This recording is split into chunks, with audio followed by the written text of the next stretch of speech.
sahabat maritim Nusantara, berjumpa lagi kita dalam channel YouTube ini. Pada kesempatan ini saya akan membahas tentang sesuatu hal yang mungkin saja hilang dari ingatan kita. Konsep tentang benua maritim Indonesia. Tahukah kita siapa yang melahirkan ide dan gagasan tentang konsep benua maritim Indonesia? Konsep benua maritim Indonesia adalah konsep yang lahir dari pikiran mantan Presiden almarhum Bapak Profesor Dr. B.J. Habibie. Selama ini masyarakat Indonesia hanya mengenal beliau dengan teknologi pesawat terbang. Tapi tahukah kita bahwa ide dasar beliau ingin bercita-cita menciptakan pesawat terbang itu karena negara kita terdiri dari pulau-pulau. Sehingga dalam pikiran Habibie kecil ingin memudahkan transportasi manusia dan barang dalam negara kesatuan Republik Indonesia antar pulau. Dalam kesempatan itulah kemudian beliau pada saat diangkat menjadi menteri, melahirkanlah sebuah konsep yang dinamakan benua maritim Indonesia. Konsep benua maritim ala Presiden B.J. Habibie adalah untuk meneruskan semangat deklarasi Juanda 13 Desember 1957. Juga berkaitan dengan wawasan Nusantara tahun 1964. Dan yang terakhir yang berhubungan dengan UNCLOS tahun 1982. UNCLOS sebagaimana kita ketahui adalah United Nations Konvensi Law of the Sea atau Konvensi Perserikatan Bangsa-Bangsa tentang Hukum Laut. Nanti kita akan bahas tentang UNCLOS pada episode berikutnya.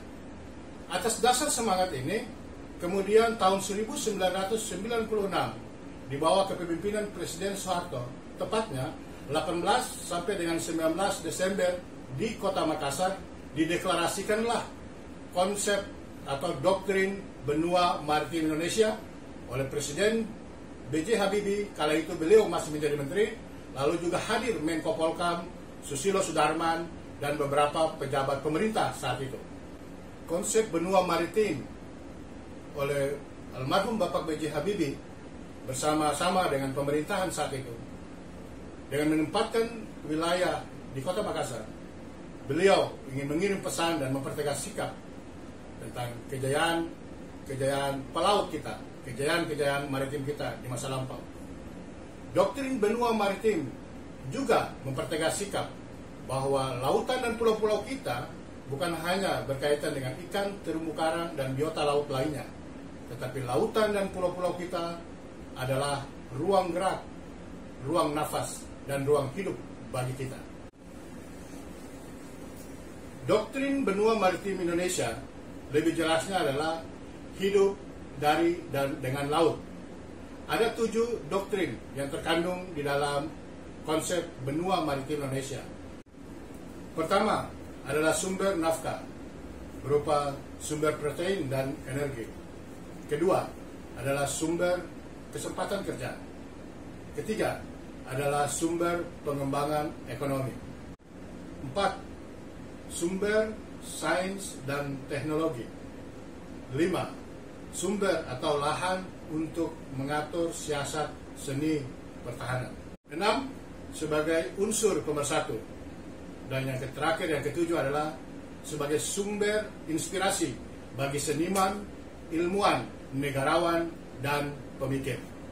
Sahabat maritim Nusantara, lalu kenapa konsep benua maritim Indonesia ini terhenti? Itu disebabkan oleh kala itu Bapak Habibie dari menteri kemudian diangkat menjadi Presiden Republik Indonesia menggantikan Presiden Soeharto. Di tengah kesibukannya mengatur masa transisi pemerintahan hingga lahirlah reformasi, membuat konsep ini terhenti.